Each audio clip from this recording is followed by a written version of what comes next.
I now recognize the distinguished delegate of Iran to be followed by the distinguished delegate of Lebanon.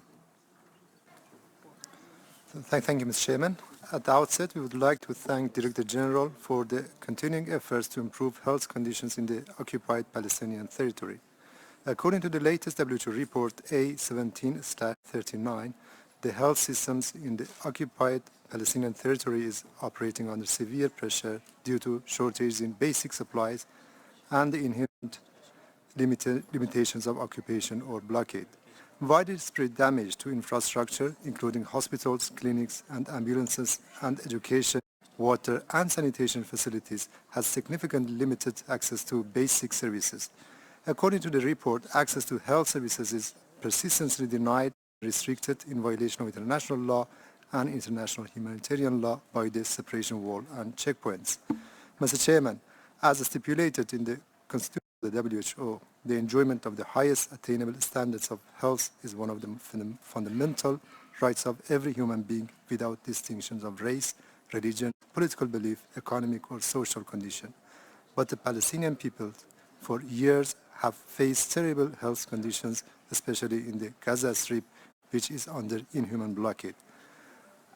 As the report clearly indicates, the situation is alarming and restriction on the movement of the people remained, including the blockade on the Gaza Strips, the presence of checkpoints and barriers within the West Bank, and the travel permit regimes, all of which are contrary to the WHO objectives and principles.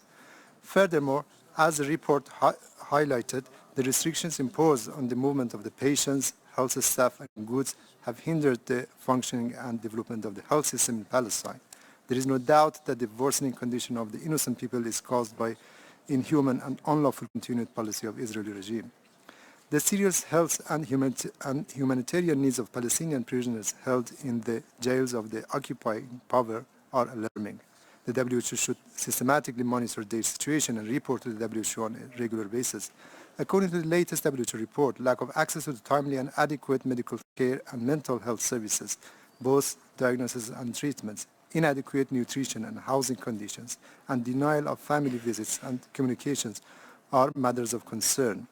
Most unfortunately, the assessment teams did not have access to Palestinian prisoners.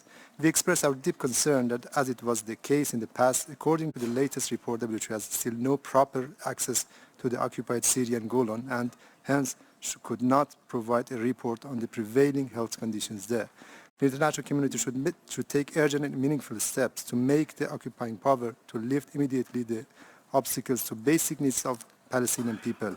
It is an urgent need to act coherently and collectively to make the occupying power to lift the restrictions on Palestinians, including those related to travel and free access to goods and medical services in the occupied Palestinian territory. Finally, in line with our consistent positions, we express our reservations concerning those parts of the draft decision and of the report contained in the document A17/39 that might be construed as recognition of the Israeli regime. Thank you. Thank you.